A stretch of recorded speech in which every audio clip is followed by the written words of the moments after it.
Hello everyone. So we are discussing previous year questions of the chapter Biotechnology, Principles and Processes and the topic Tools of Recombinant DNA Technology. In today's session, we are going to discuss a long answer type question of 5 marks which was asked in the CBSE board term 2 examination in the session 2021-22. So the question is, gene of interest or alien gene is introduced by a cloning vector into a host cell to bring about a desired phenotypic expression in a host cell. The cloning vectors used are plasmid and bacteriophages. Biotechnologists in their labs for desired results engineered specialized cloning vectors. One such vector is PBr322. Study the diagram carefully and answer the questions that follows. तो बेटा इस question में हमें बताया गया है कि जो वेक्टर्स हैं वो यूज होते हैं आरडीटी में।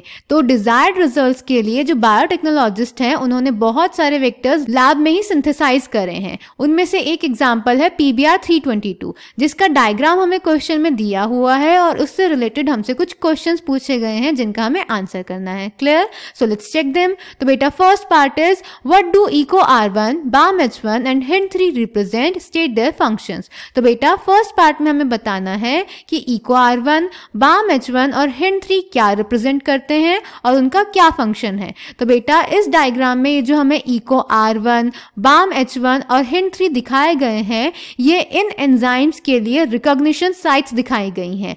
बेटा ये साइट्स इसीलिए प्रेजेंट हैं ताकि ये जो हमारी रिस्ट्रिक्शन एंजाइम्स हैं वो इस वेक्टर को कट कर सकें और हम हमारा जीन ऑफ इंटरेस्ट यहाँ पे लाइगेट कर सकें। क्लियर? देन बेटा second part is identify the gene you would select for the role of selectable marker in PBr322.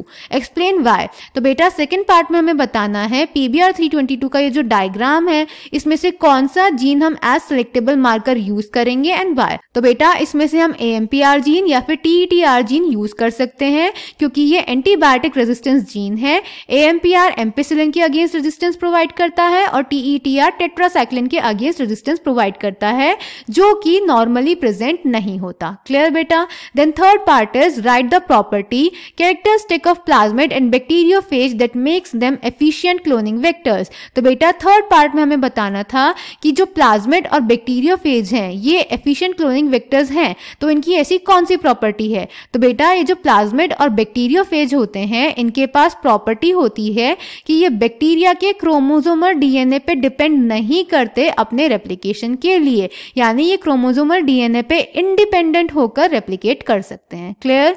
Then fourth part is biotechnologist always insert ori gene in their engineer cloning vector, justify the statement. तो बेटा fourth part में हमें बोल रहा है जो biotechnologist होते हैं वो इंजीनियर्ड वेक्टर्स में हमेशा ओराई साइट को इंसर्ट करते हैं।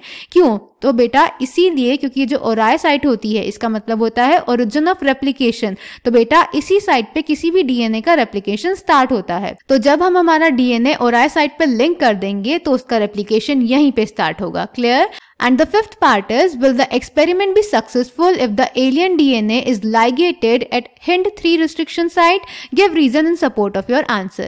तो बेटा फिफ्थ पार्ट में हमसे पूछ रहा है अगर हम HindIII restriction site पे अपना DNA ligate करेंगे तो क्या हमारा एक्सपेरिमेंट सक्सेसफुल होगा? तो बेटा नहीं होगा क्योंकि ये जो HindIII है ये यहाँ पे इसकी रिकॉग्निशन साइट प्रेजेंट है और हम देख सकते हैं यहाँ पे कोई भी सिलेक्टेबल मार्कर जीन प्रेजेंट नहीं है। तो अगर हम यहाँ पे अपना DNA लाइगेट करा भी देते हैं तो हम ट्रांसफॉर्मेंस और नॉन ट्रांसफॉर्मेंस में डिफरेंशिएट नहीं कर पाएंगे तो हमारा एक्सपेरिमेंट फेल हो जाएगा। Clear? So the answer is first part, they represent the recognition sites for the respective restriction endonuclease enzymes. These are the sites where these restriction enzymes will cut the PBr322 to ligate it with the foreign gene. Second part, AMPR and TETR as they are the antibiotic resistant genes which will provide resistance toward the antibiotic ampicillin and tetracycline respectively. They helps in identifying and eliminating non-transformants and selectively permitting the growth of the transformants. Then third part, they have the ability to replicate within bacterial cells independent of the control of chromosomal DNA.